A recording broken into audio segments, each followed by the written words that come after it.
Hey everybody, welcome to another episode of the Mile High Game Guys board gaming podcast. I'm your host Adrian. I'm Zach. And I'm Jeff. And we're coming to you with another Wednesday episode sponsored by our sponsors, Gray Fox Games. Suck it, Peru. Alex from Gray Fox is in Peru right now, vacationing with his significant other. Yeah, I forgot to. I don't know the title of said relationship, so I think wife. Wife. Maybe? I think wife. I'm not sure though. I'm not sure. I'm sure he'll correct me. I just said a significant other because that will broad. There you go. Broad brush. Yep. I forgot to mention last week. I had seen on Twitter I saw that as well. Somebody congratulated Alex's show, Dukes of Dice, for the way they had changed their review format a little bit to where they talked about their initial thoughts going into it rather than like a quick overview of their feelings before reviewing. Mm-hmm. And he gave credit to us for that change. Yeah. Oh, nice. Yeah. Yeah. He was like, I got that from Mile High Game Guys because they are the professional reviewers. Yeah. So he copied us. Yeah. So That's how you know when you made it. Yes. Yeah. when Dukes of Dice copies your podcast. What's that quote about copying's the best? Imitation is the sincerest form of flattery. Yeah, there you go. Imitation of our initial thoughts process. But yeah, so I thought that was pretty cool. Yeah. But yeah, he's in Peru right now. Peruvian and it up. Mm-hmm. Yeah. I'm jealous. I want to go to Peru. Megan had a whole bunch of fun when she went to Peru. Hopefully he's getting some of that. Was it pesco? Is that what that is? Guinea pig. Well, also yes, but isn't that of the Peruvian? Oh liquor? yeah, that Pesco is. yeah. Peruvian rum or something. I don't know. It's clear. It's not rum, clear but it's, alcoholic beverage. Yeah. Yeah. I know Ant got a bunch of that. Yeah, he did. Which Megan, so D-Bolt has a beer that they say is that. Oh. And Megan was like, I thought that was like an actual Liquor. liquor, not a beer. So I don't, it's one of their... Maybe it's a malted crossover. beverage of some sort. I mean, Epic's doing hard seltzer now. So, Yeah. I mean... Like smeared off ice. Yeah. That's not vodka you're drinking. Pisco, No. a colorless or yellowish to amber-colored brandy. Oh, it's Okay. brandy. Okay, I didn't know that. So Pisco's kind of a brandy. Interesting. I think Pisco's one of the ones where like part of the process of making it is like chewing it, and the enzymes in your saliva Okay. activate the grain. I will neither confirm nor deny that because I have no knowledge. Yeah.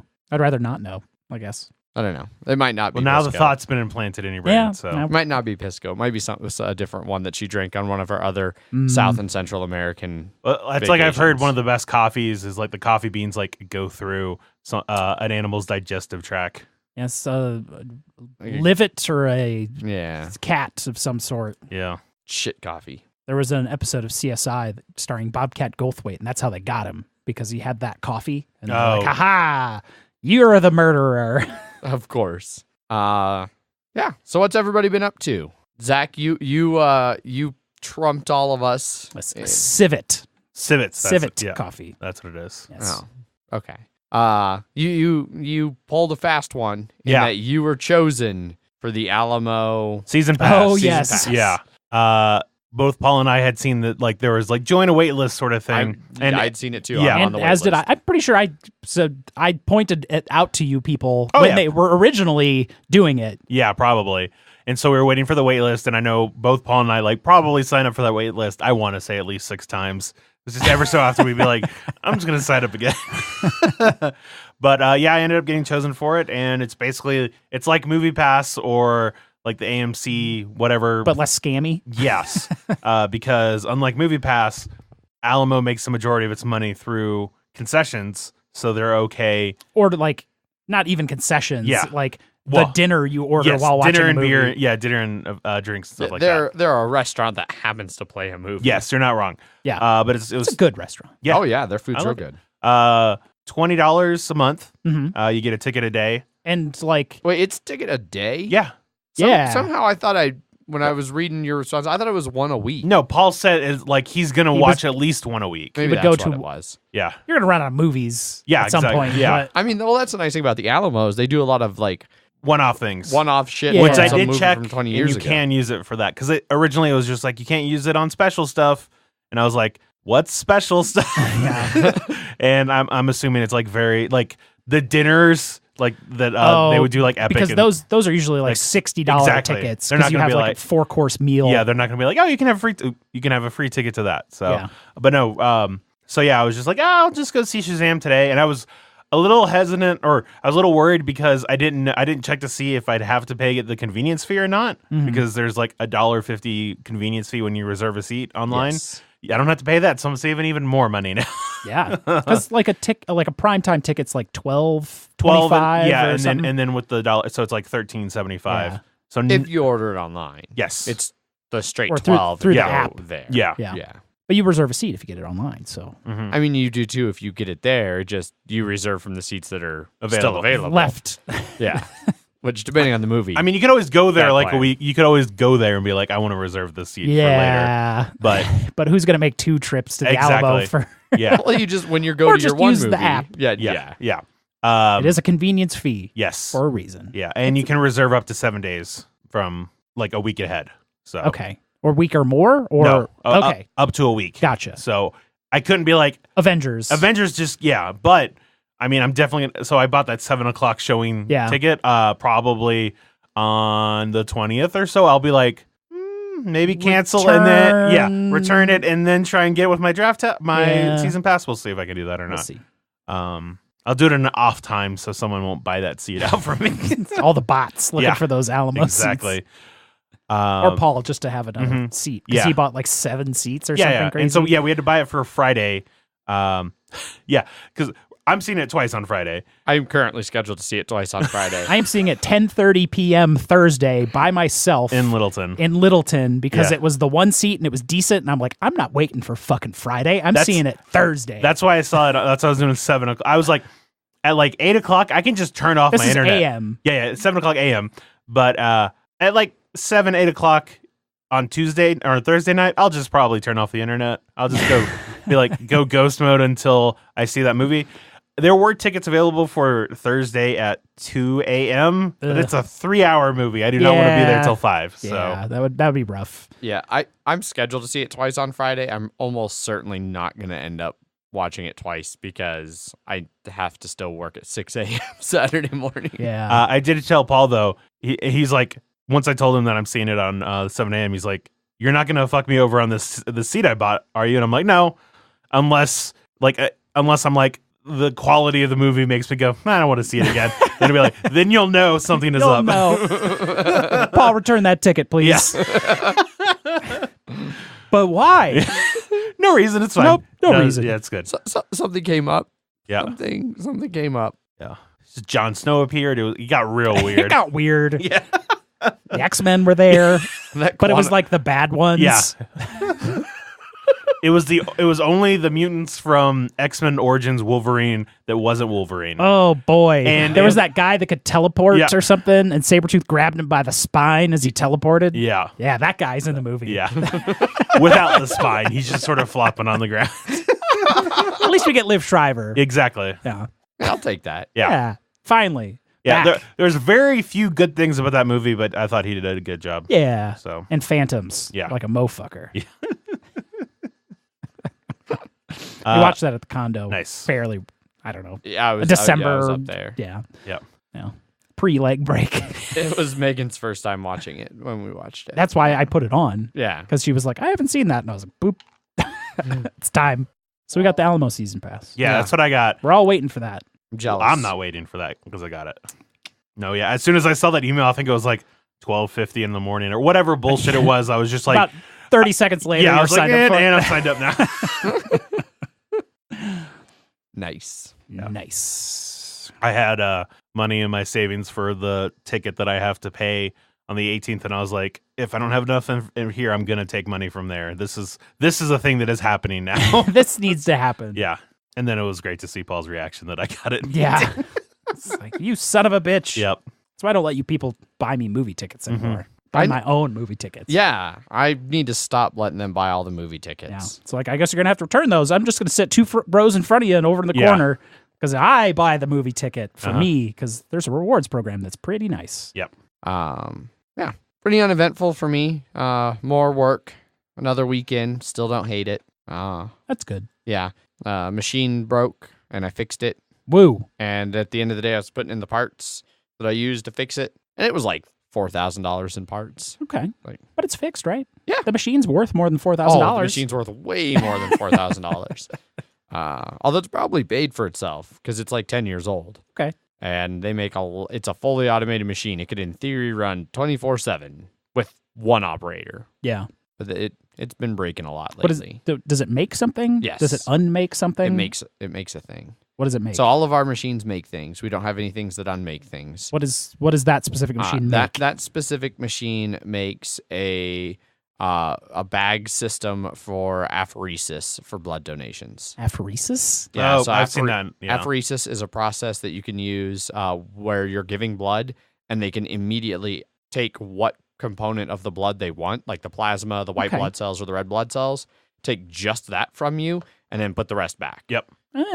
Which and this is a bag system? Yeah, a bunch of bags and tubes. Bags and tubes. Yeah, if you ever donate blood, like you'll see it in it. A bunch of tubes and shit, and it's like the needle's able to have both in there. Okay. Which is, yeah. All right. Yeah, and like where they're really good, and apheresis is like a cool thing for science, is like blood stuff really necessary in like hospitals and things. And so things like plasma, you don't get much plasma from a traditional donation. Like if you donate, I don't know, a gill or whatever.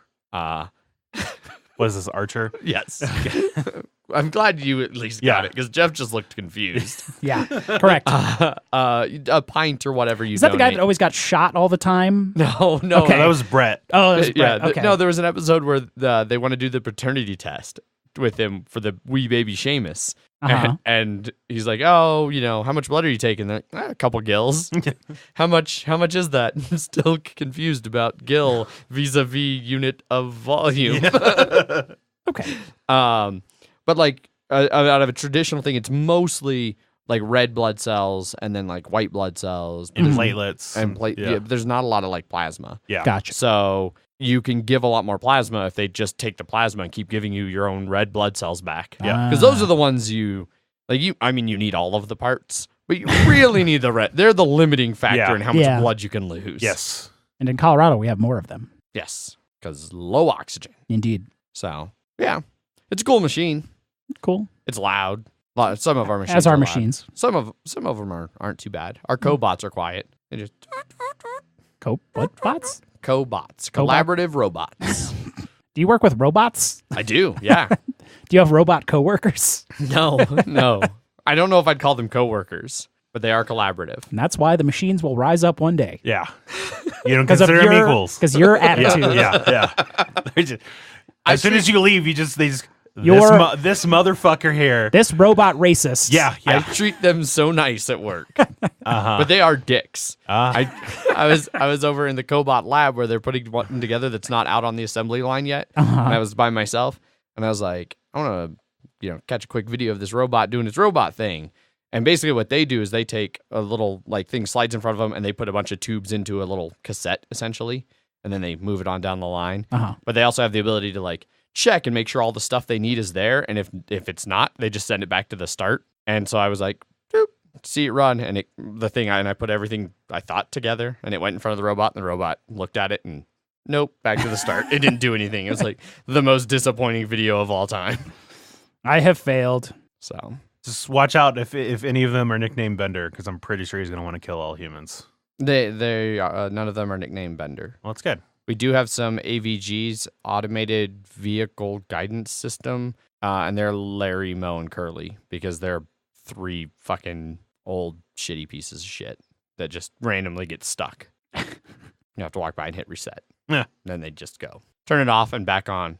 Turns out solves a lot of robotics problems as well. But Turn it off and on again. Yeah, so just a lot of work. Today, Megan's off snowboarding in Big Sky, Montana. So I had the house to myself. Took Jester today since she had to be alone for 2 back-to-back 13-hour shifts on Saturday and Sunday. I was like, I need to really go wear you out, dog. So I took her down to Chatfield Reservoir today. Let her run around for like an hour and a half. She actually went swimming of her own free will. I didn't have to go out in the water and then like slowly coax her to me. She like actually went and chased shit into the water. Okay. Very exciting. Big step. I think she'll love swimming. She's got big old webbed feet. I think she'd be a good swimmer if she'd just go for it. Go for it, man. Yeah. Let's do it. What about you, Jeff? What's new with you? All the What listeners news? What on news? Slack, Dying? everybody constantly on Slack is just like, hey, guys, how's Jeff doing? Yeah. Hey, we haven't heard from Jeff. Hey, where's Jeff? So how are you doing, Jeff? So blood thinners and bronchitis are not a good combination because bronchitis also has a side effect where you can Hey, you cough. weren't even here last week. Yeah. What the shit? Yeah. Yeah. Bronchitis, you can cough up blood as a rare side effect, but with blood thinners, it apparently, especially in like severe bronchitis, which I had, it can really fuck you up because the blood thinners that I'm on will make every bleed turn into a real gusher. Yeah. All that rat poison I got running around. Yeah. And Eventually, it's got to kill that rat that's inside you. yeah, that's really what they're aiming for. And Is his name Lemmy Winks? yes, absolutely. Lemmy Winks is having a rough time. Yeah. Or Or did you snitch on somebody and they're slowly trying to kill you? 'Cause you're a rat. Yeah, that's clearly what it was. And yeah, so there was like blood coughing. I still have a cough, but it's not as bad as it was. It's kind of like a lighter thing because I was coughing very hard for many days. Oh, yeah. I mean, even the little bit, like when you were here Yeah. last was pretty bad. Yeah. And that was before the real onslaught began. I had slept like that Thursday after we recorded last, like all day, Wednesday to Friday. I had like 31 hours of sleep or something like that, said my watch. I didn't get out of bed except to like go to the bathroom. I don't think I ate all day. Played Blood Bowl in there, dragged myself to the game lounge to play Blood Bowl. Jeez. I think it was that like weekend, that like Sunday. And that's where the blood came up. After that, that's when the blood started. Yeah, because we were supposed to play Time Stories. Yeah. And after Blood Bowl, and then you're like, I got to make a stop At an urgent care. Yeah, and we're like, what? And you're like, because I was coughing up blood, and if I cough up blood, the blood doesn't stop because of blood thinners. Yeah.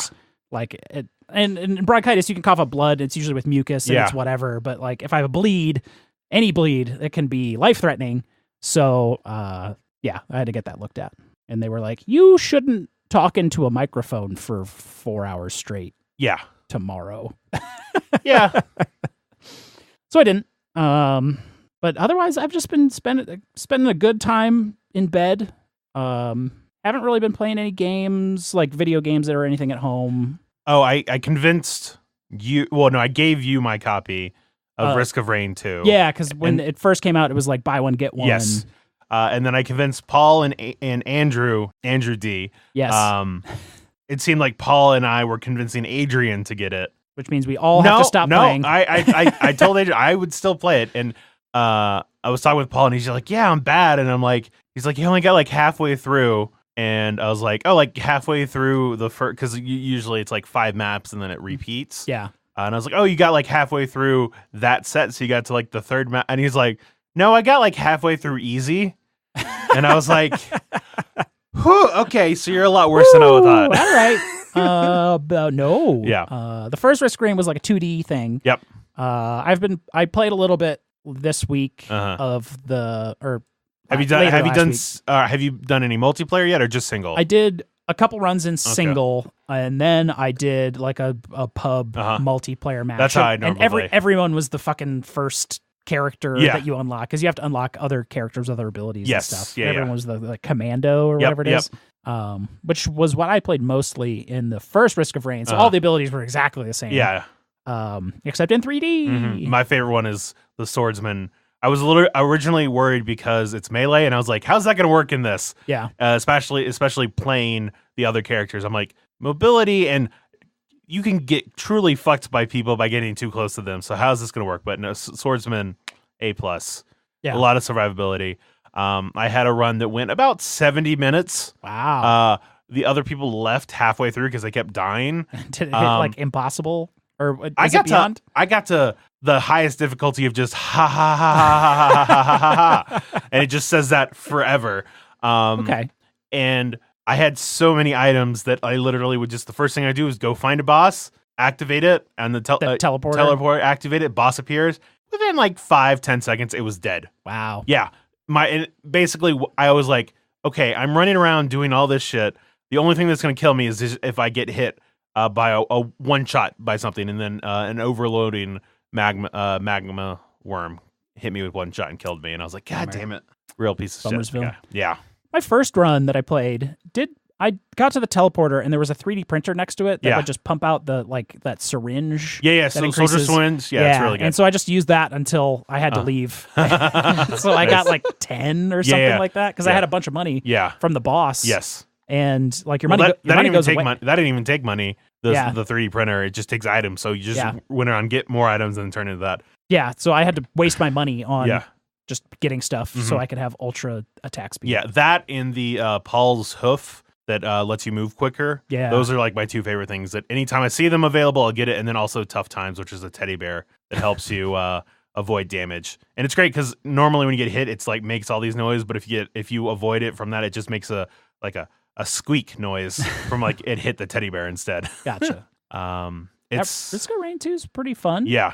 It's I think you really like it shines best in multiplayer. Yeah. And honestly, like if you're playing with, pub people, then you'll get greedy people eventually every so often. But for the most part, it's been fine. So yeah, because there's only a limited amount of chests, and if one person's getting all of them, they're getting all the items. Yeah. Well, and not just that too, but when you kill a boss and like amount of items comes out equal to the amount of players, and then like someone goes and grabs 3 of them, it's like, the fuck are you doing? That's for everybody, you son of a bitch. But no, I tend to be that person that grabs a lot of chests. Yeah. But that's why I always tend to be the last person alive. Fair. Yeah. I found those wings pretty early. That like use item that lets you fly. Yeah. And I was just like, I can go anywhere. Mm-hmm. I can cheat basically. Yeah. It's great. No, it's great. Yeah. My favorite one is one of the like legendary items. It's a phantom dagger that anytime you kill someone, daggers appear and then they go kill other people. Right. And if you kill people with those daggers, more daggers will appear. And so you see all these lines of pink and purple going across. What was that? What was the name of that like Quake-looking first-person shooter thing? That was like it was like timed runs and things. It was super demonic and it was like Devil Daggers. Did you ever play Devil Daggers? I did not. Yeah, it just reminded me of Devil Daggers. Gotcha. So Devil Daggers is fun. Cool. Yeah, never heard of it. It's like you try and do better and better each round. Each round has the same spawning monsters in like an arena, and you're collecting their souls for to upgrade like your fire rate because you're shooting daggers from your hand like a machine gun. And of course you are. Yeah, but like one hit and you're dead. So you're trying to avoid all damage at the same time. Okay. Yeah, I remember it was pretty cheap. It was like $5. I played it for a significant period of time. It's hard. Gotcha. Yeah. Cool. Well, that wraps up what we've been up to and what we've been doing. So let's talk about what we've been playing in the board game world. Let's start with you, Jeff. Despite nearly dying, you actually got to play some games. Yeah, I showed up to game night for the first time in like a while. Yeah, seems like it. Yeah. It was at the D-Bolt. Yes, it was. Started with some Hanabi Deluxe, which Paul almost had an aneurysm multiple times throughout this playthrough. Yeah. Why? Various clues and things like that were not up to Paul's standards. Oh, yeah. Okay. Yeah.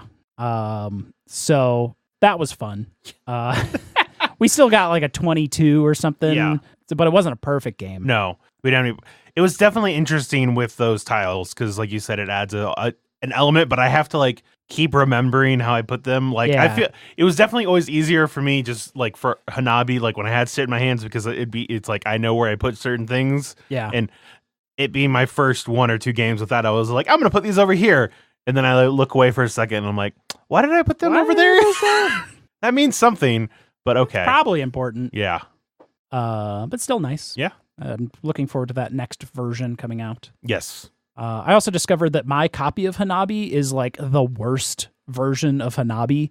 It was like the Target like metal tin edition. The rules are printed wrong. So it has you at 2 players only having 3 cards. Jesus fucking Christ. Yeah. I was like, that's wrong. That's very wrong. Yeah. And near impossible. So yeah, that's bad. Also, the card quality is really bad. It's really thin, shitty cards on that one. It was like they found the cheapest possible place to print Hanabi and threw it in a metal tin. Make it look fancy. Yeah. I got it on sale. It was like $6 or something like that, which is a good deal for Hanabi. Yeah. At the very least, you knew that the rules are wrong, right? Yes. Yeah. Yeah. I was like, that's poor.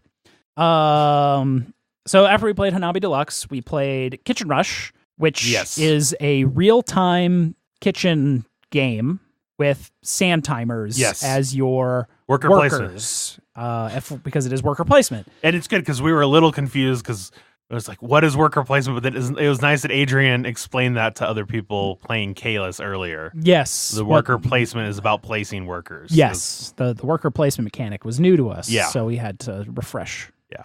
Fucking hate you guys. I had never played it. Paul swore that I had. I had not. It is definitely a game that you need to play around to figure out what the fuck you're supposed to be doing. Yes. Because there's a million spots. There's like cook time and various storage areas and an office and some upgrades and then a bunch of dishes and like a way to get more dishes, like washing dishes, but also cooking dishes. Yeah. And then ways to pick up, and then there's prestige and money, and you have to pay your workers, and you can lose prestige. And then there's a whole bunch of different like difficulties for like more prestige or more. You have to cook a certain amount of dishes throughout the game, and it goes over 4 rounds. And each round is 4 minutes too. Yeah, you can do prep before it, so you can talk about what you need to do. Yeah, but it spices in a spice bag that you have to go shopping and get all of these different things, and it's sort of hard because you're around a table and you can't reach everything, so you have to have certain people doing certain, like, do this stuff on this side of the board, which I mean is thematic because you have a lot of people in a kitchen. You need to have people doing specific things because like if all of us are trying to cook at once, there's only 6 spaces. So like we said, the hook is worker placement, but they're also sand timers. So you put a dude there and you have to wait for your sand timer to run down before you can take your worker off and do something else. You get to do what you do immediately, but then you're just waiting. Yeah. Which makes sense because it takes that amount of time to cook. To cook or go shopping or whatever it is. So the most horseshit thing about this game, however, is all of the sand timers look super different, but they're not really. To an extent. The extremes that we tested was the one that looked the most full versus the one that looked the most empty. And even then, it was only about a 3 or 4 second difference. Yeah. But that is pretty significant if you're using that character because you're just waiting 3 or 4 seconds longer than pretty much anyone else. Well, it was the assistance was the longest one at least. So it's not like, it was yours specifically. It's just like this is our assistant. He's a little slower at doing things. Yeah. I just wish that the components were more consistent. Yeah. Well, it's because it's glass for the sand timers, so that's the reason why it all looks different. Is because the hole that the sand comes through is different size on all of them. Yeah. And like some are taller and some are shorter, but it's supposed to be there's enough like the sand in there will fall maybe at different rates, but that's why you add more to keep it the same time. Paul was saying because this was a Kickstarter, everyone had a huge uproar about them. But they all ended up being vaguely similar. What do you think of it? It was fine. It's kind of a hard game to teach because there is so much moving and stuff like that. Like you need a practice round, I think, in this game, or like a practice half round, just to be able to be like, all right, here's some like level 1 dishes. We're just going to kind of play out like how we do things so people can see exactly like the motions you're making. And I also think 4 people might be too many. I don't know. It maxes out at 4, and it's like it's a lot at 4. That's peak. Yeah, peak Kitchen Rush. Yes. It was all right. I didn't hate it. And we didn't play with certain expansions too, like fish and there was events, like more. Their event cards, and then I think like mop. There were mop tokens that I saw. I don't know. Yeah, I don't know what they use for, but I'm assuming you have to like clean the floor too. You have to clean the restaurant. Yeah. It's a bit of a table hog, and the components aren't great. Like the player boards, they're all a little thin. I don't know. The components aren't great. Yeah. That's the biggest complaint I have about the game. Understandable. And then we played a game that I assume the only reason Paul owns it is because he has a 3D printer and wanted to make the insert for the game. Seems about right, yeah. So it's a game called Deep Sea Adventure. I'd never heard of this before. Uh-huh. It's about the size, the whole box is about the size of a cell phone, maybe a little smaller. Yeah, thicker than a cell phone, but yeah. Yeah, yes, yeah, like footprint. Honestly, I'd say it's like the size of those Nokia cell phones from back then. Yeah, it's a fairly small box, Mm-hmm. but it's just a like submarine, some wooden diver meeples, and various hex tokens of 1 through 5 stars, 1 through 4 stars, 1 through 4, and some dice Yeah. that have 1, 2, or 3 pips, and Twice. it's a D6. Yeah. I liked it. It was a neat little filler game. Yeah, it's a push your luck game. You're trying to go down and collect treasure, and then come back up before your oxygen runs out. And when you don't have any treasure, oxygen lasts forever. So if people wanted to, we could just go all the way down to the bottom. Yeah. But then once you get a treasure, when you start moving down or back up, Well, whenever it's your turn. yes, you lose oxygen, and it's a shared oxygen with everybody, which is the hard thing. Yes. And it's you move it for how many treasure you have. So if you have 1 treasure, you move it down 1. If you have 4 treasure, you move it down 4. Yes. And then you roll the dice, and you subtract 1 from your results for every treasure you have, because it's harder to move with all that stuff. So you're rolling 2 D3s. Uh-huh. You can move 2 to 6 spaces. But if you have 3 treasures on you, You're only moving on 4, 5, or 6. yes, which is near impossible to get back to the Yes. boat. So Yeah. I mean, it is nice. Well, especially because you skip over occupied spaces. Yeah, so that's a little bonus. Say you're playing 4 players, you roll a 6, and there are 3 people ahead of you, like just ahead of you. You're going 9 spaces, and say they decide to go, we're all turning around. You're like, oh fuck. I'm gonna pick up no treasure and just start swimming towards the top. And so it's 1 through 4 for each of these little hexes. Kind of the deeper you go, and it's sort of a Celestia-esque scoring. You don't really know what it's worth, but each, like, the 1s have a certain range, the 2s have a certain range. So you're just trying to press your luck to see how deep you can go and pick up something and get back before you die from the lack of oxygen. When you die, you sort of drop your treasure at the end, and everything sort of shuffles up. But you're also replacing your treasure pick that you've picked up with, like, X tiles, basically. During the round. During the round. So you can keep dropping on spaces that someone else has already looted, and then you can't loot. Yeah. And then, like, oh, do I turn back, or do I keep going to try and actually get treasure? And more often than not, people always push their luck farther than they should in this game. And so you'll see a lot of people, like, a lot of rounds where, like, 1 person made it out. Yes. You should push your luck less than you think you should in this game. Yes. But it was a fun little filler game. You play 3 rounds, and it was like 15 minutes or so, if that. We played with 5. Uh-huh. I think it was the first time that Paul had played with 5. Yes, because we had played it earlier with, like, 3 players, and it's like, it's fine, but it's one of those games you'd be like, this feels like it'll be better with more people. Yeah. So, which I would agree with. Yeah. And as a filler game, it's easy to throw that many people into that. Yeah. Like, hey, let's a little 15-minute game. And it had a nice 3D printed insert that Paul made. Very snug. Like, almost too snug. Yes. It looks nice, but then you're like, all right, let's get this stuff out. Fucking fidget, or I got to grab it right at this specific spot and then slowly pull it. Okay, now all the hexes out. Yeah. Yeah, it was a neat little thing. Yeah. Cool. I really didn't play much. I went snowboarding last weekend, played Hanabi with Ant a little bit after we rode. We went up just Tuesday and Wednesday and then came back. So Tuesday after riding, we played a couple games of Hanabi. Got a 20, a 19 or a 20, something like that, and then a 25 or 30. Because we got a perfect. Oh, you got a perfect with all 6. 6. Yeah. Nice. Which it was looking real bad for a while. There's one point where Ant had 4 of his 5 cards in his hand were 5s, and we still had 3 sets of 1s. That is rough. It's like, god damn it. Yeah. You got to be real good with those clues then. Yeah, but we were in sync on that one. I'd only had 1 beer, and Ant wasn't drinking at all, so I think that helped with our communication. We've gotten so good at communicating to a passable level when shit-faced that if we're both sober, we can actually keep track of things. But other than that, at game night, before playing K-List, which is the review, I played some Illusion, which is a card game Zach has. We've talked about it in the past a little bit. Basically, each card in the deck has a bunch of weird shapes and symbols and white space. That's all a mix of like 4 different colors, like red, blue, yellow, green, and then some white space. Yeah.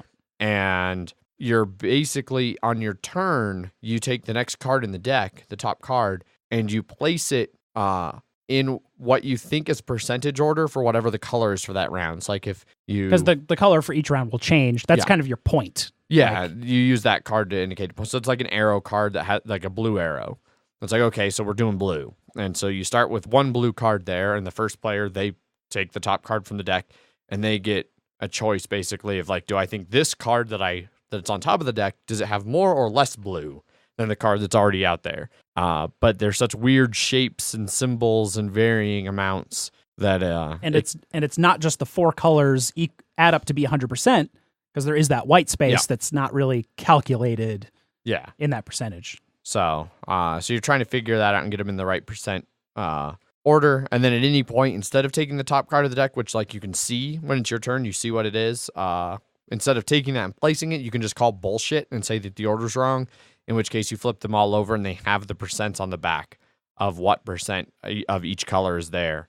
And you see if they were in the right order. And if they were in the right order, then whoever was the last person to play gets the point. If they were bullshit, then whoever called bullshit gets the point. And you just play to like 3 points. It's a pretty quick little game. Yeah. The only thing I didn't like is it got to a point where Megan played a card. Like, so it was, I had 1 point, Megan had 2, Zach had 2. And then Megan was to my left, and she played, and then Zach called bullshit, which immediately means that one of the 2 of them was winning. Because either it was bullshit, in which case Zach would win, or it wasn't bullshit, in which case Megan would win. And it's like, well, kind of sucks that I don't have any. We should have sucked less earlier in the game. Clearly. But I mean, sometimes you don't really have a choice there either. Like, you know, you get a card that like you think the order's right, so you don't want to call bullshit because you'll give the point to the person behind you. Yeah. But then you have a really fucked card, you know, or you have an easy card and you place the easy card in what you know is the correct order.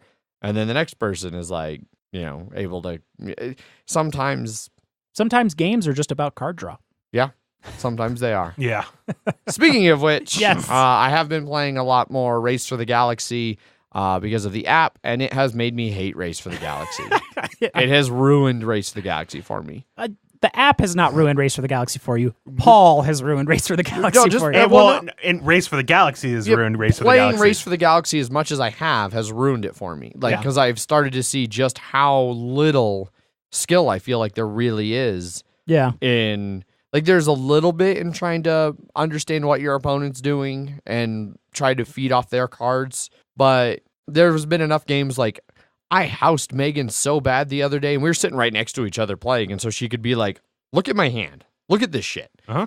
And, you know, meanwhile, I don't think I've beaten Paul in 7 games. Like, and I'll have great hands and then just not be able to draw anything for the next 3 turns, and Paul has perfected the I'm just going to rush I'm making these games as fast as possible strategy. His Slack name is currently Paul Bum Rush, because that's just he powers to the end of the game, which doesn't really leave you a lot of opportunity. If you get a couple bad hands, then you're just like, all right, well, I need to just get more liberal with the forfeit button, because like that one I knew like.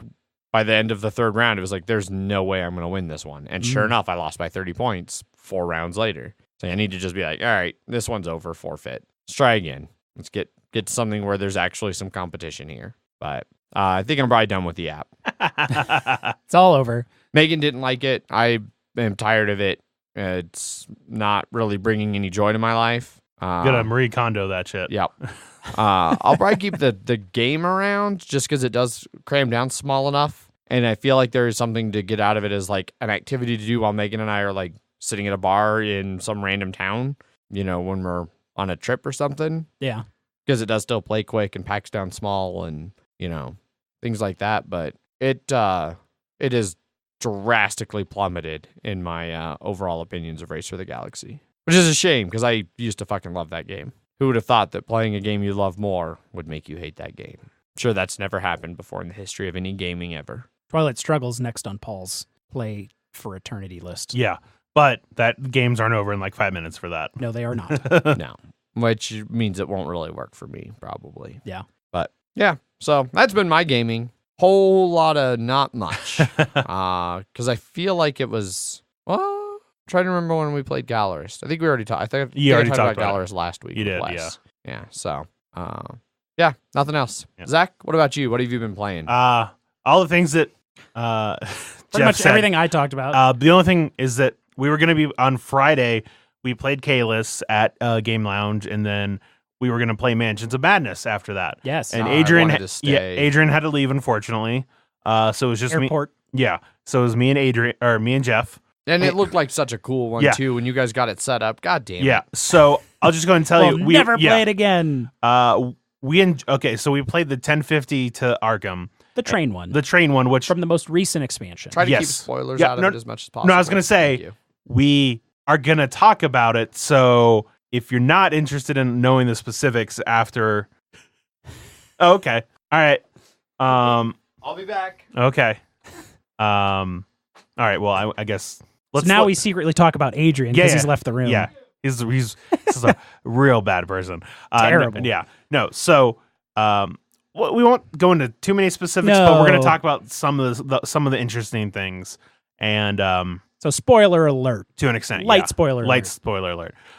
So it's just me and Jeff. We did 2-player of it, which game. It's the first time we played Mansions of Madness 2-player? I've played it 2-player before, but for you, yes. Yeah.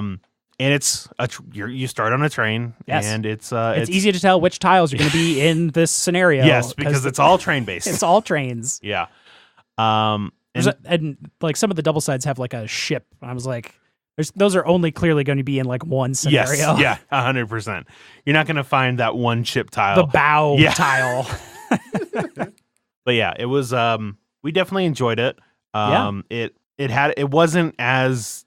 I played the airship one with Paul before. I played it with you. Yeah, and you Yeah. were there too. I liked that one more Mhm. because that one had like an actual mystery aspect to it. Yes. A lot of wh- investigation. This one was more of just following through with the story. Because the end of the last one was like, you have to guess on like who you think did Yes. it kind of Yeah, scenario. a whodunit. Yeah.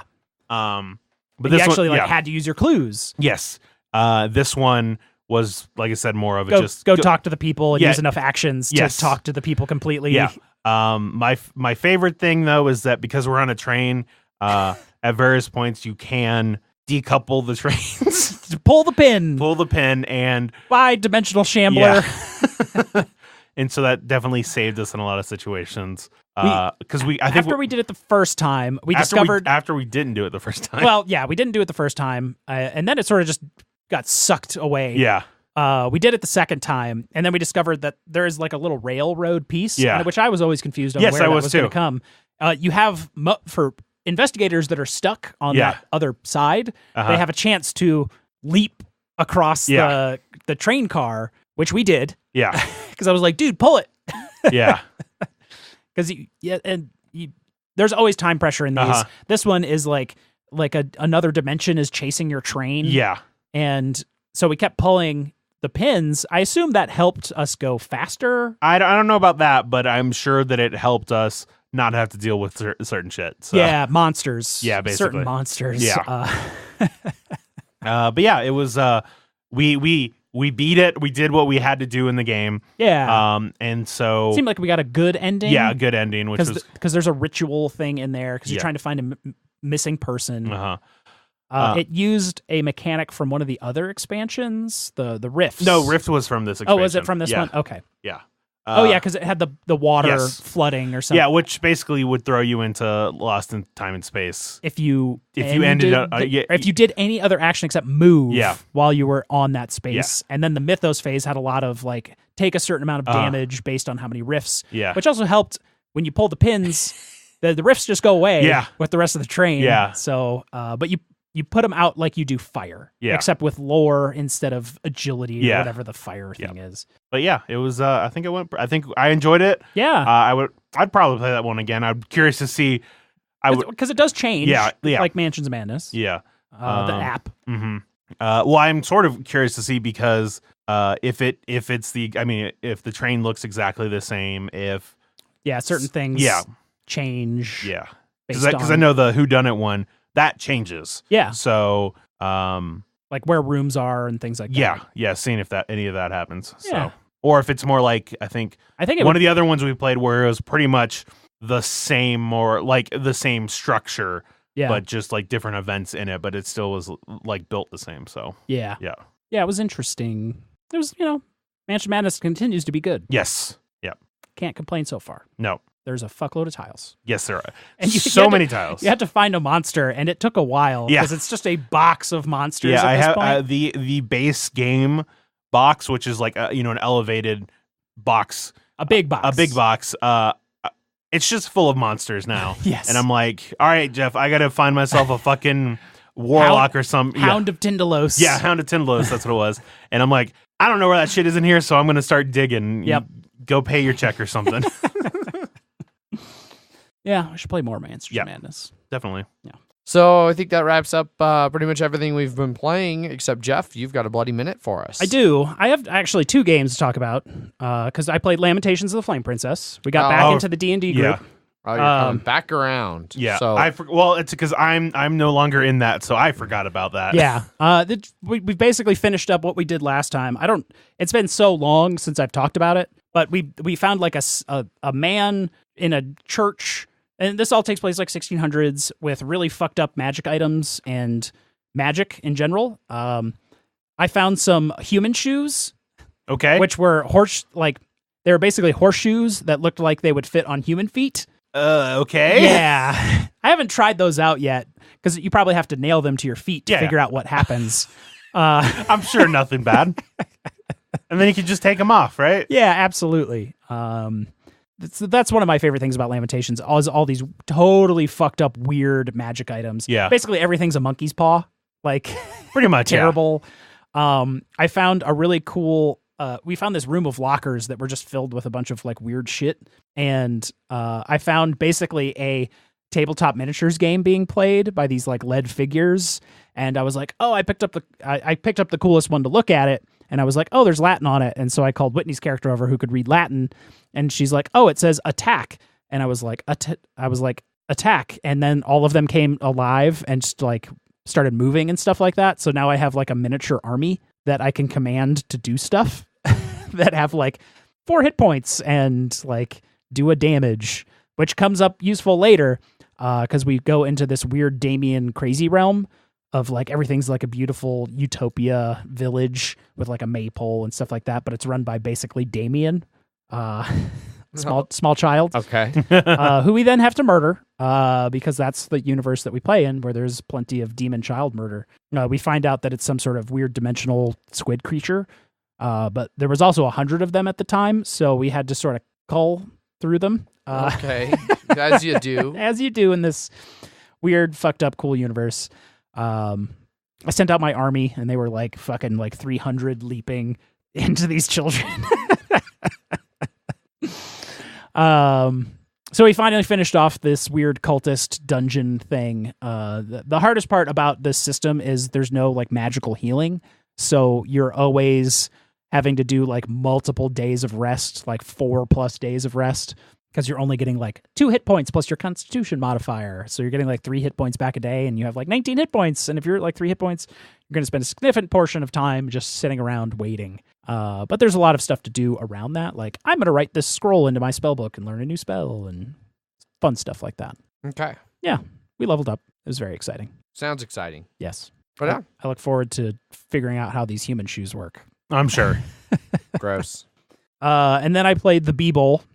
So now Bloody Minute. Now the Blood Bowl.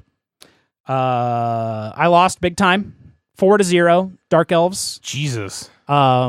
He missed next game 2 of my skinks. I hit him a bunch. I think I did nothing but stun the whole game.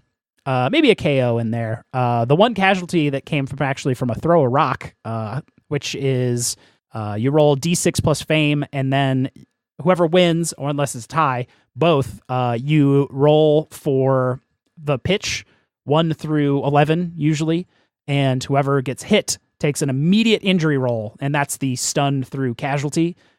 His runner actually got casualtied out by the throw rock, but he apothecaried it, so that didn't matter. My Crocs, of course, sculled himself out into a miss next game / minus armor, which I then apothecaried, because that would really suck to have my Crocs miss next game, because I'll be playing orcs, who are going to fuck me up royally. The Dark Elves had 2+ Edge guys, so they had 2+. He had 2 Edge 5 guys. One was a Witch Elf, and one was a Blitzer with Leap, which means he can leap on a 2+, which is fucking awesome. But fuck everything about that. Basically, he was able to do everything on a 2+, even with modifiers, or at least like he can pick up a ball in 1 tackle zone still on a 2+, which is very convenient. Next, I will play orcs, who have 2+ Edge characters. One is a blitzer and one is a thrower. So he will easily throw the ball to the other end of the field and crush me. Positive, break tackle's working really well on the Croxagore and a Saurus. That means I can dodge away, and if I fail the dodge roll, I can just be like, break tackle, and use my strength on there, which on a Saurus is 4, which is a 2+ dodge, and on a Crocs is 5, which is a 1+ dodge. So I can dodge away into a tackle zone on a 2+ with the Crocs. I can't dodge more than that unless I roll like a 6, because they are Edge 1. Right. And I can only use it once per turn, but it could be convenient. And you get to choose after you roll, because Yes. if you roll at If 6, I roll a you're 6, I'm like, all right, he succeeded at dodging. yeah. So yeah, I like the break tackle is nice. I actually used diving tackle successfully, because his leaping Edge 5 bullshit guy leapt over one of my diving tackle skinks and then went to dodge away. And he rolled low. He rolled like a 2, and I was like, all right, diving tackle, -2 to your dodge roll, you fail. And he was like, God damn it, I forgot about the diving tackle. It finally worked, diving Nice. tackle. Because normally they just hit the skink and then that's it. So, but he hit my skinks plenty. So, yeah, 2 miss next game skinks on my next one. Gotcha. Yeah, lost terribly, 4-0. Yeah. I had a couple scoring chances in there. It's just my skinks like to fail their 3+ dodge rolls, 3+ reroll dodges. Ant was disappointed. He expected you to lose, but not 4-0. Yeah, He thought maybe like 3-1. That was probably what was going to be closer, but the dice did not show up. I was just hitting him over and over and over, and nothing came of it. The last turn, I hit his Edge 5 blitzer and then surrounded him and fouled him, because that fucking thing needs to die big time. And has talked about like people have done bounties in leagues before, where you can throw gold at trying to kill specific characters that are getting like out of control with like a lot of skills and stuff like that. I would like to kill that character. Edge 5 blitzer and Witch Elf. That's some real good skill rolls. You have to roll an 11. It's the only way to do it. He did it twice. What a dick. I've gotten 1 double on my team, and it was a plus strength. That's it. Right on. So look forward to my team being bashed into the ground next week. Cool. Yeah. Just like you and life. Yeah. The Blood Bowl team's really mirroring life conditions. Well, we look forward to it making a turn back towards winning, at least maybe after next week. Yeah, then it's Lizards, and then Paul's Lizards, and then Nurgle. Oh, please be Paul. No, that probably won't happen. I will barely roll enough to function as a Blood Bowl team. Like the last time I played Paul. Right. Yeah. Are you going to keep this team another season? Yeah, I'm going to keep it next season, because the season after that, it is auto new teams. No matter Gotcha. what, everyone Okay. gets a new team. So I can play a season 1 team followed by another season 1 Ooh. team, or just play. You should give that season 1 Nurgle a try. And then just try and then do it again. Yes. How often do you guys do the auto rerolls? This will be the first time that it's happened. Gotcha. Is there anybody who's still playing the same team from the first? No, with redrafts, Yeah. it becomes like way too hard to keep a team. I think the longest team that's played so far is David T's Orcs, Okay. the Magic Missiles. I think they've been around the longest. I think he's got some 4th season characters on his team. Okay, cool. Well, that's your Bloody Minute. Yes. It's done. But yeah, so that brings us over to some news and Kickstarters. Yes, it does.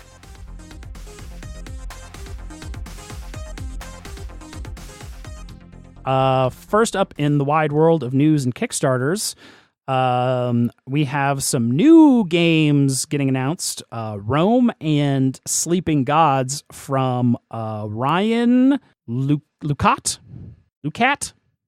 Laukat. It's Laukat, yes. Laukat? L-A-U. Did you actually not know that? L-A-U-K-A-T. that's Ryan Laukat, yeah. I thought you were fucking with me. No. Yeah.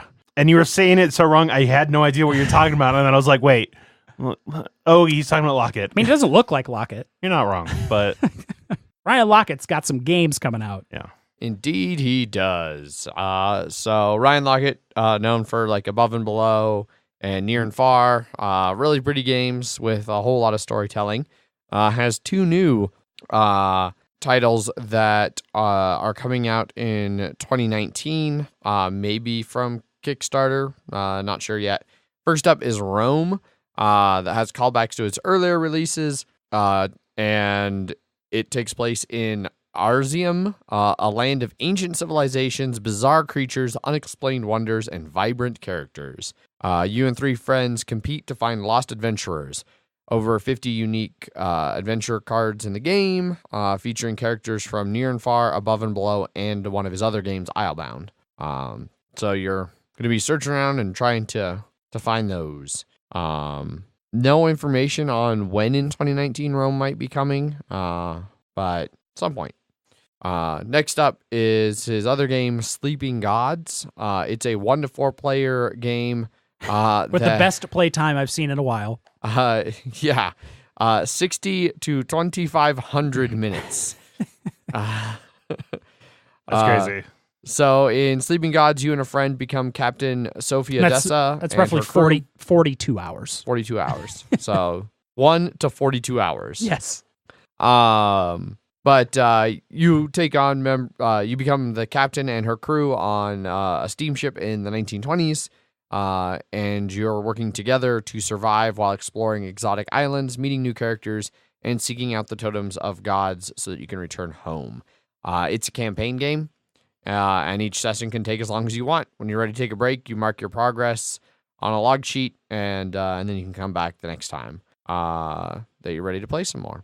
And ultimately, your goal is to find 14 totems hidden throughout the world. It says you can swap out players easily, which is nice for a campaign game, I guess. Yeah. I mean, I guess it depends on what's really driving the campaign. Apparently, it's not really character stuff if characters can easily be swapped in and out. But it's going to be built like an atlas. So each page will be like a small part of the world where you're exploring for that particular mission or campaign or whatever you want to call it. So yeah, couple new ones from him. The cover art looks real cool on both of them. As it usually does. Yep. But that's Rome and Sleeping Gods from Ryan Laukat.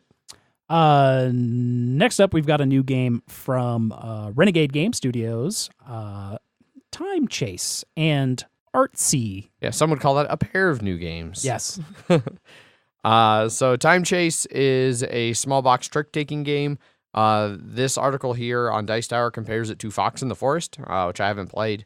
But this is for 3 to 6 players. It takes about 30 minutes. And basically, you've unlocked the secret to time travel, but everybody's trying to steal credit for it. And so each hand is called an event instead of a trick in this one. And there's a mechanic that lets you go back and change the results of previous tricks. So I'm assuming you can, like, later on go back and swap out and be like, no, I didn't play it 1 on that one. I played an ace, and now I've won. And you play like that until the first player to control 3 events in the timeline wins. So pretty straightforward little trick-taking game, it sounds like, with that unique hook of being able to change tricks after the fact. Oh, cool. Yeah. And then Artsy, everybody are curators at an art gallery that's expanding its collection. You have a gallery with 4 wings that need new exhibits, and you're trying to get different works of art at different times to earn the most prestige.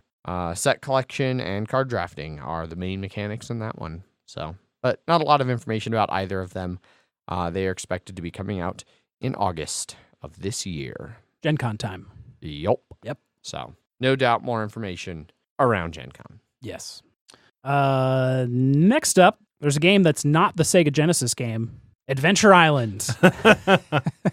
No skateboarding dudes in this one. Yeah, so Adventure Island is a new game coming from Pegasus Spiel. It's a cooperative, story-driven game by Michael Palm and Lucas Zach, who designed The Dwarves and Talisman Legendary Tales. 5 continuous adventures. You're trying to survive on a desert island with the atmosphere changing between games. Different kinds of unexpected encounters and things coming up. Trying to kind of throw things off of balance. Plays up to 5 survivors. So yeah. Reminds me a smidge of like a different Robinson Crusoe. Definitely seems somewhat Robinson Crusoe-ish. Yeah. Yeah, because then same thing, you're planning whether you want to look for useful flotsam on the beach or explore the island to find new locations, oversee building a shelter, act wisely, consider everyone's actions together has direct consequences on the development of the story. It sounds very familiar. Maybe a little bit more story-driven than Yeah, that could be Robinson Crusoe, but yeah. Narrative style and cooperative gameplay make it an extraordinary experience, Woo. according to this article. Indeed. It's available for order now at Meeple's Corner, and currently, if you pre-order now, includes a promo pack. Both for easies.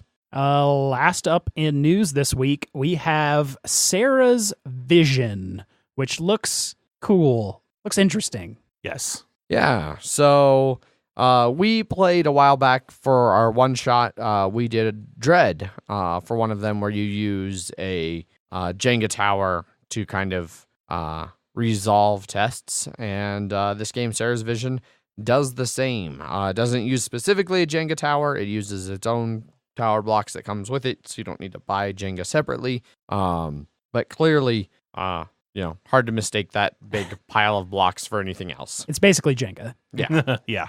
But the big difference in this one is that tower represents the HQ of the company you're working for. I was trying to see if they named the tower. But you're pulling blocks from the stack to deploy resources out onto the board, covering up symbols on event cards, mitigating danger and things like that. Story-driven game, plays out over a series of scenarios. You need to resolve all 20 event cards in each mission to continue. Story cards that move things forward from there. And ultimately, it is all resolved around MindNet, a future tech that is trying to create a utopian Europe in 2163. And you're the agency trying to make that happen. Yeah, you're trying to protect Yeah. MindNet. So if the tower collapses, it's not game over, actually. You rebuild it, but then you just resolve the next 5 events. Like, your company's in shambles, you don't have any resources, so the next 5 events just happen without any mitigation. And then you've kind of gotten things back together and you can keep going. Each chapter takes an hour to 90 minutes. And yeah, no information about when it's coming that I see here. It's got a weird publisher. Yeah. It's like an insurance company, an insurance group or something like that. Like Belois Holding AG.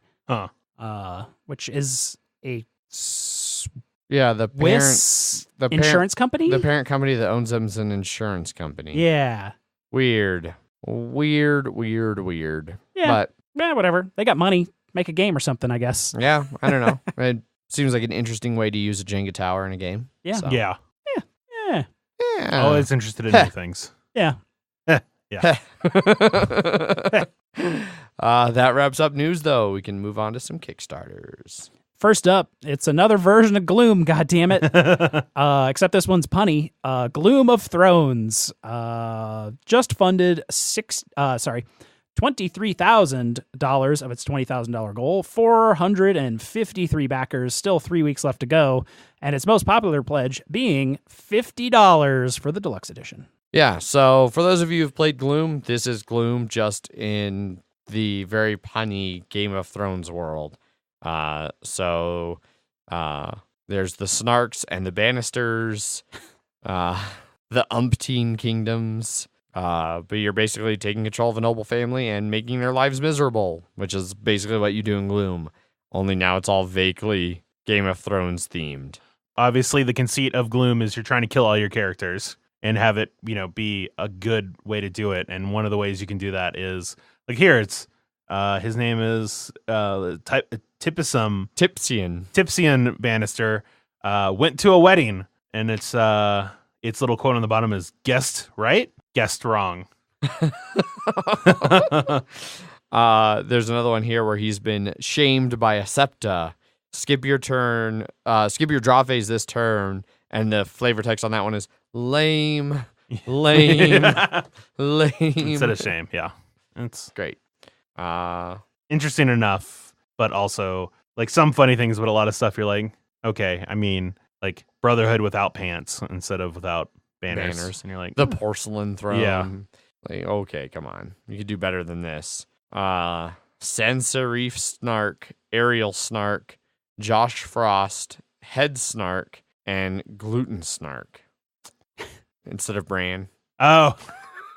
All right, that's good. I like that one. Like, so occasionally they get good ones, but still a lot of them are not. Seriously Bannister, Tipsy and Bannister, Toffee Bratsforians. I guess that's the Baratheons. Yeah. Shamey Bannister and Tywin Bannister. It seems like the deluxe edition comes with 4 player mats and some game trays for like the cards and stuff. Gotcha. Metal coins, a satisfying metal porcelain throne, and a fancy box to hold all of it. Okay. But the base game is $25, so you're paying like double for that. Right. But, yeah. Depends on how much you really like Gloom.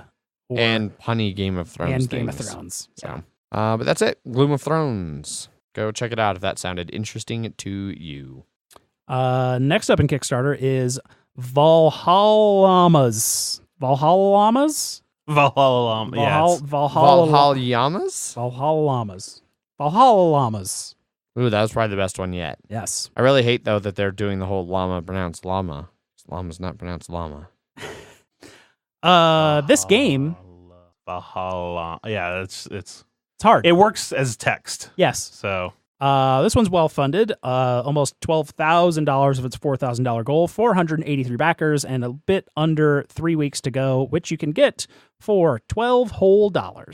Yep. So this one was sent to us over on Twitter by friend of ours, friend of the show, supporter of the show, V, who had recently thanked us for trying to cover more affordable things. And so here's another one that she sent us. It's a quick-paced battle game for 2 to 6 players, where you are all llamas. Using hoof-to-cuffs. Yes. So you chug a horn of mead, put on your helm, and then prepare for battle. So there's 6 different llamas, 6 different helmets, 6 blessings, and then 33 battle cards. So you get a llama, a helmet, and a blessing, and then go to town. It's played over 2 phases. The first round is the draft, where you basically build up your combatant. It's a 4-round snake draft, where you're choosing the llama, helmet, blessing, and your starting hand of cards. Cards affect your maximum health, vigor, and 2 special effects that you have during the fight.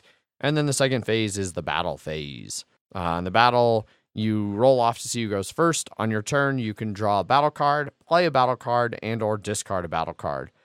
Do all of them or none of them, whatever you want. And you can use battle cards to do a few different things.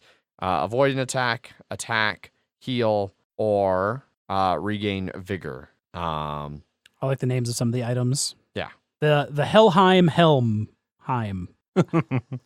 You just look cool. The Sweet Nothing's blessing is weird. It's like 2 ducks making out. Yeah, the low-key locket. Punny, filled with it. Yep. You got a bunch of stretch goals. Their next one is some linen finish cards, and then a magnetic box. Indeed. Yeah. So, if you're looking for an inexpensive, silly little game, go check out. That's not about throwing burritos at each other. Yeah. One that has a little bit more game than that bullshit. Yes. Go check out Valhallamas. Last up on Kickstarter this week is Tramways Dystopian Expansions. Was there ever a utopian expansion? There was not. Okay. Not that I'm aware of. Yeah. Very well funded, $18,000 of its $6,000 goal, 492 backers, and just under 3 weeks left to pledge this one, which the most popular being $24, unless you want it with the game. Then it's $70. This is basically just a bunch of expanded maps and things for Tramways. Which seems to be what people want. Yeah. It's 9 new double-sided modular boards. That basically the double-sided is one side of the 9 boards is Mars and one side is the moon. So you can go build trains on Mars or on the moon because Earth is no longer. Can you build safe. trains to the moons of Mars?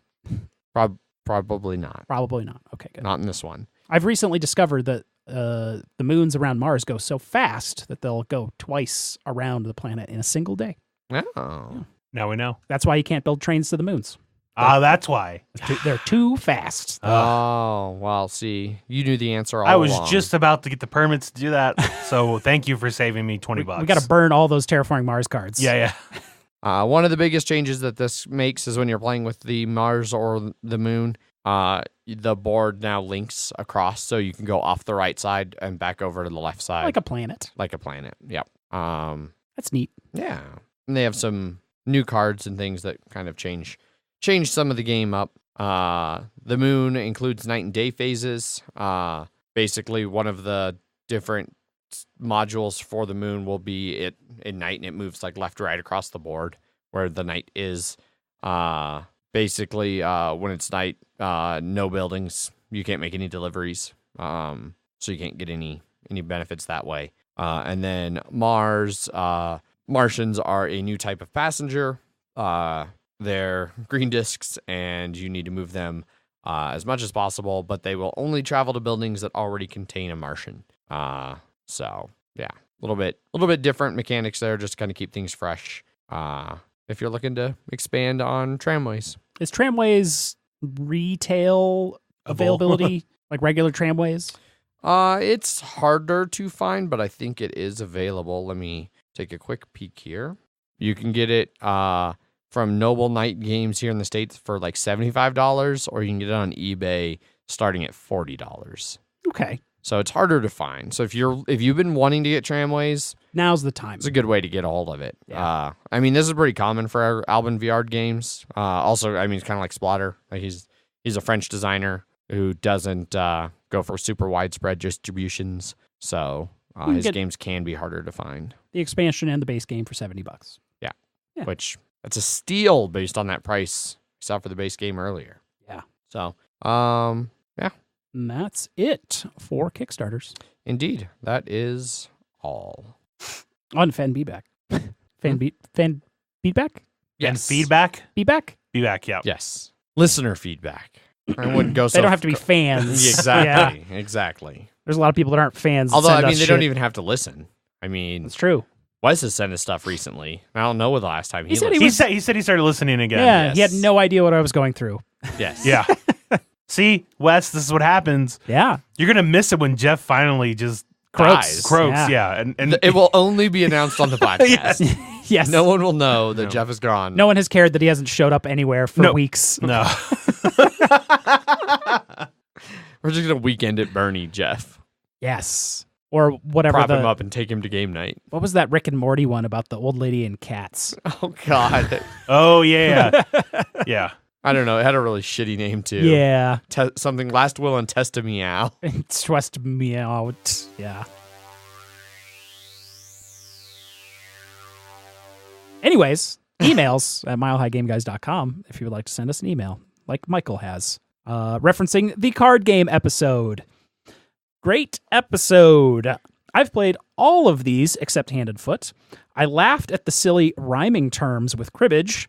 Reminds me of my dad whenever he would talk shit when he'd get a 15 without a 15, or when I was younger and I didn't know any better, he'd yell, "I got a 19 hand." Yep. And I'd get mad because I was too stupid to know it was impossible.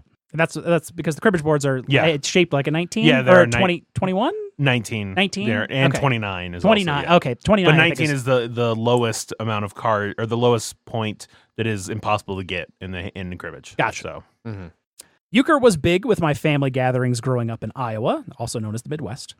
But since I've moved to Wisconsin, also in the Midwest, Sheep's Head has become my favorite go-to game. Sheep's Head, I have not heard of that. I have not heard of it either. Yeah.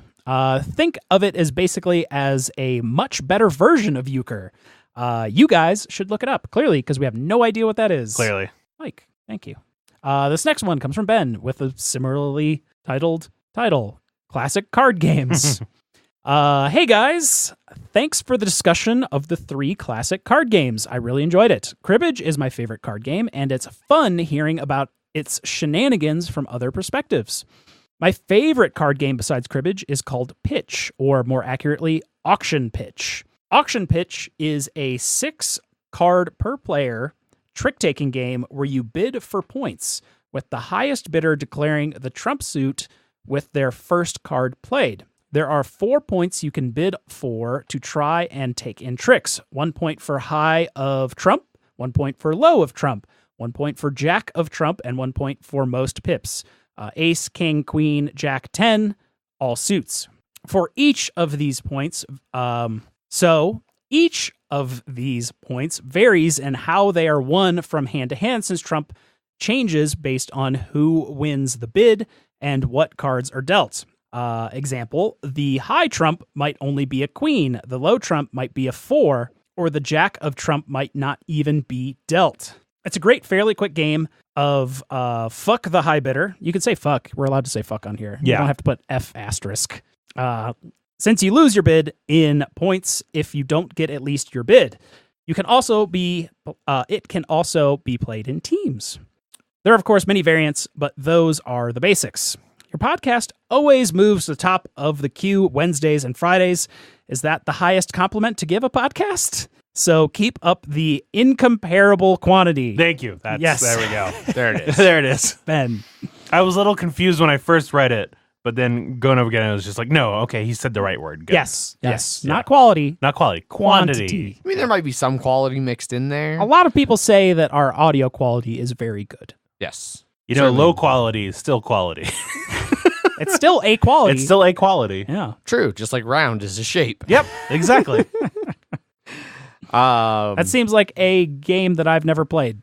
I have also not played it it. sounded familiar to me, actually, parts of that. And the name Pitch sounds familiar too. So I may have played Pitch once upon a time way back in the before times. Yeah. Like golf, it seems to have a million different rule sets. Yep. Yeah. Like all of those games. Yeah. So we'll have to add it to the list. Maybe we'll be able to throw it in on our trick-taking episode somewhere down the line. Trick-taking do. Yes. With actual trick-taking games. Yes. What was the... We had one that wasn't a trick-taking game at all. We had one that had trick-taking in it, but wasn't really a main part of the game. And then one that actually was a trick-taking game. Yes. Correct. So... Right on. Well, thanks for sending the emails, guys. Yeah, definitely. We did have some YouTube, I think. Yes, we do. Where the fuck did it go? And BGG too. As is tradition, Adrian loses the YouTube. Shit shouldn't be this hard. So first up, over on Paulo's Corner in the YouTube comments, we have M commenting on our review of Dinogenics. Says, glad you guys did a comparison. I remember when they came out on Kickstarter and I backed Dino Island because of the nostalgia and the graphics and puns. Hope Jeff is better soon. Mile High Game Duo doesn't sound as good. True. Yeah. That's why we bring on... That's why we have other people, is because otherwise it's just going to be me and Adrian yelling at each other. No, you suck more. Yeah. No, you are the one who licks the balls. Yeah. We need that third person to agree with me so that we can actually get past things. And we can make fun of Adrian for fucking up the quote. And it's like, no, you are the ones who are the ball balls. lickers. Yeah. Didn't want to just blatantly rip it off. I will shit down your mouth I and then eat your shit and then make you eat the shit that I ate. And then I think Kevin Smith would be okay with it. yeah, that's probably fine. Yeah. He does enough podcasts that he... And then continuing on Paulo's Corner, Paulo comments also on the Dinogenics review saying, haven't started listening to the show yet, but I have to say that I liked Dinogenics better than base Dinosaur Island. The thing that I didn't really like in Dinosaur Island was that the prices of the tiles seemed to be high, and then you add the extra cost of the slot they are in. It was very difficult to actually improve your park, and that made little sense to me. It seemed very bland. Dinogenics doesn't do anything extraordinary or innovative, Innovative. Wow. But Innovative is maybe a okay innovative pronunciation. Yeah. Dynogenics doesn't do anything extraordinary or innovative, but has a good couple of mechanics meshed in, and I had a lot more fun with it. Fair. Understandable. Indeed. That wraps up Paulo's Corner. We also had feedback, so much listener feedback this week. We had feedback over on BGG. Yes, we did. This is from the classic card games episode. First one is from Bullshit Paul. I would have been offended had you included spades, which I think we were talking about doing. If we did a trick-taking one, we would probably throw that one on there. A trick-taking classic card game. So Paul has played an obscene amount of spades. More than that. Like many thousands. Yes. Yep. Next one is from Luke. Sorry, next one is from Hot Hands Luke. Hot Hands Luke. I can't play card games as my hot and clammy hands immediately ruin the card stock. The plastic cards from some Eklund games are marginally better as they wipe clean. Best Hot Hands Luke. It's my favorite. I like that he just is like... It's been my favorite one I've done in a while. Yeah. You're not wrong. It shows in how well he's just embraced it. Because he knows it's true. Yeah. I mean, just think of all the keyboards he goes through because they just get water damage. Moist. Yeah. So what he gets for giving us $1. Next one's from Paulo. Haven't played any of those games. I'm generally not interested in card games. I don't like to count cards, so I suck at those types of games. I agree. Understandable. I mean, there's a reason why we didn't invite Jeff to said thing, and not just because he couldn't come, because he couldn't talk. Yeah. Next one's from Steve. Highly recommend giving Glory to Rome another try. This is when I talked about it when I played Glory to Rome, and I was like, meh. It's my favorite game of all time, and really is enhanced by repeat plays and everyone knowing the game. Every time I've gone through and taught a group of people, they've all had that click moment at some point during the game and immediately want to play again. The system takes a little bit to grok, and the combos can be insanely broken by design, but it really stands out as a unique game in my collection. Somebody brought that to game night this last week. I was surprised how small the box was. Yes. It might have been Paul that brought it. Okay. Next one is a response to that one from Paulo. Yes. Glory to Rome is an awesome, awesome game. Yeah. So yeah. No, I can totally understand playing it. I was like, I can see why a lot of people like this. Oh. Next one's from Eric. This episode was music to my ears. I'm a huge fan of classic card games, and it's really hard to find good discussions about them in podcasts. Keep it up. Since you mentioned cribbage player counts, there's a 4-player cribbage variant that's become really popular in the American Cribbage Congress. Yeah, that's apparently a thing. Yeah, I'm not shocked. Called Canadian Doubles. Because, of course, it is. Normal rules apply, but the deal is altered. 10 cards each to the dealer and the player to the dealer's left. From the 10 cards, they then make 2 4-card hands and discard 2 and pass one of the hands to their partner. This makes a really cool asymmetry where in each partnership, one person has seen all their shared cards, so there can be more strategy in the pegging phase. It also means the hands score higher on average because you get more choice when forming them from a pool of 10 cards. And the rhythm of it is different from normal crib because half of the time you don't have to decide on a discard at all when receiving a hand, but half the time you have a real meaty puzzle in the deal. There are actually 4-track crib boards for playing individually. He linked it, and then he says not necessarily want to try it.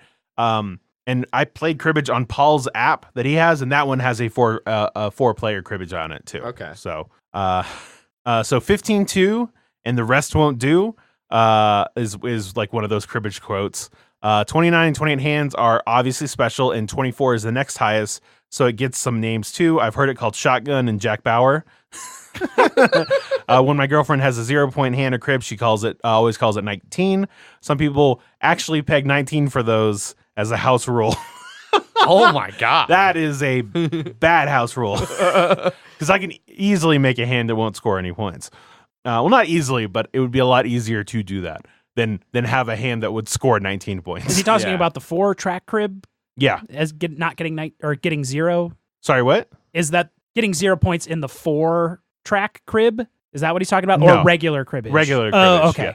No, he's just saying, because we were saying like variants and like as 4 players, I think you can only play as teams, and it's like no, there are some boards that can do 4-player individual. Okay, and then he switched to regular cribbage. Yes. In this next paragraph. Yes. Yeah. Okay. Also, if you're gonna talk about was it Whist? Yeah.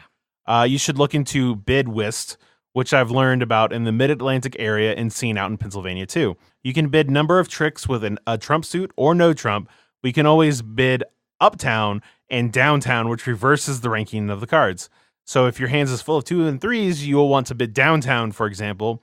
And for tied bids, no trump beats trump and downtown beats uptown. Unique bidding mechanism I haven't seen elsewhere. Shit, that sounds kind of fun too. Yeah. And he likes the rules. Yeah. Fantastic. No, our friend Allison was just like she did another Facebook message group. And she's like, so I heard you guys want to learn Pinochle and Canasta. And we're like, yes. I mean, I didn't want to point out to her that we already know Canasta. Yes. I mean, but I'm sure the scoring is a little different Yeah. between hand and foot and regular. So, True. but yeah. I know like nothing about any of these games. Look, on Wednesday, we can play hand and foot. I'm so glad that there's finally a thing where like Zach and I are like, fuck yeah. And Yeah. Jeff's like, I have no. It's What like is a wrong whole with other you universe. people? Yeah. I grew up in the Illinois, Chicago area. Yeah. And it's just grandparents were not the card playing type. Gotcha. So I never played any of these Yeah. games that most people grew up with. Yeah. But yeah, that's it for BGG feedback. Yep, which is it for all of our feedback. So thanks everybody who contributed. We really appreciate hearing from you guys. Makes this section interesting when people actually Yes. chime in. If you want to get a hold of us, you can always do so by sending us emails.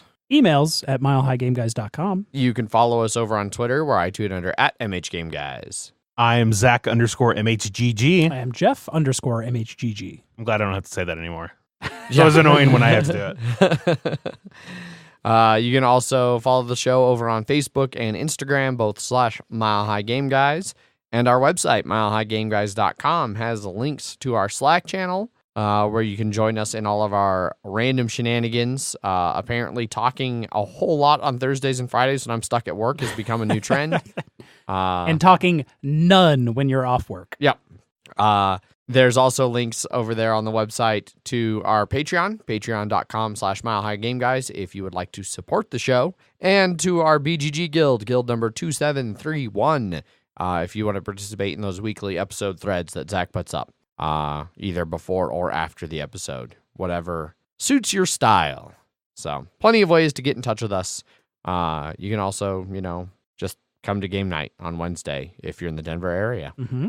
So, which multiple people have plans over the year to do Yep. so. yeah, look forward to meeting some more listeners as they're in town. Sad I won't get to go to any conventions this year. Yeah. I got approached from Tiffany, who is one of the people who I worked with when I did the thing for Deepwater at Origins. Yeah. She now runs all of the social media and everything for Haba. Oh, and nice. wanted me to come work for Haba What's at Haba? Origins. Oh, the company. There's not a convention called Haba. No. I was confused. HabaCon. For- HabaCon. Haba, the company at Origins. Gotcha. So, maybe running a lot of demos of Rhino Hero or something. Yeah. That's the first game that comes to mind when I think of Haba. Yeah. But yeah, I'd play that all day. right? So, but yeah, that wraps everything up.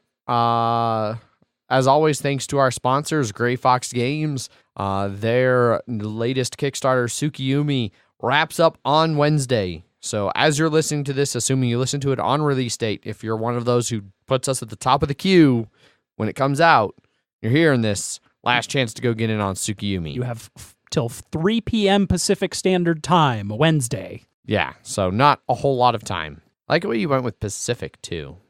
People know where that is. Sure. 6 p.m. Eastern, There you go. 5 Central. Thank you. What is it in Mountain? What about It's 4. what about Oh, okay. Greenwich Mean? yeah. Yeah. What about for our Australia fans? It's going to take some math. But it is very well funded. $438,000 now. Yep. Unlocked a whole bunch of stretch goals, added some new ones actually since the last time I had looked. Yeah. So. And there's a lot of Gray Fox exclusive stuff on here, but I like their Kickstarter's the best because it is not Kickstarter exclusive. Yeah. That means Yeah. you can get these on their website afterwards, so they And will at be conventions available. and things like that. Yeah. Yeah. And they've got some like specific like podcast exclusive promos and things like that. So pretty sweet. Seems like it's all here plus more. They basically, this whole page is transformed in the last month into this crazy, crazy, colossal game. Indeed, it has. Clearly the worst Kickstarter of all time. Clearly. Terrible. Jeff, do you have a prepared statement now that you're returning to the show? Gray Fox Games, quality games cleverly crafted. That's I don't know, correct. Jeff. Did I get it? Yeah. All right, good. Also, if you ask me, there's no happiness to be found in death. No peace either. I'm leaving here alive. Jeff, is that your motto for life? I feel like any normal human being would have been like, sweet embrace of death. And you're like, there's no such thing, sir. That was Solid Snake. Oh, okay. Cool. That's the end of the episode. Thanks, everybody, for tuning in. As always, I've been your host, Adrian. I'm still Zach. And I'm no longer Raspy Jeff. Or Midge. What was I? Marge? Marge? No. Mabel? No, god damn it. What was it? It was some M word. I feel like it was, yeah. No longer Mrs. McDonald. Because then somebody said you should have been Marge's sisters from The Simpsons, which I think is... Maybe you were Marge, but we weren't thinking Marge. I don't know. Yeah. Whatever. Glad you're not Raspy. Yeah. Bye. Bye. Bye.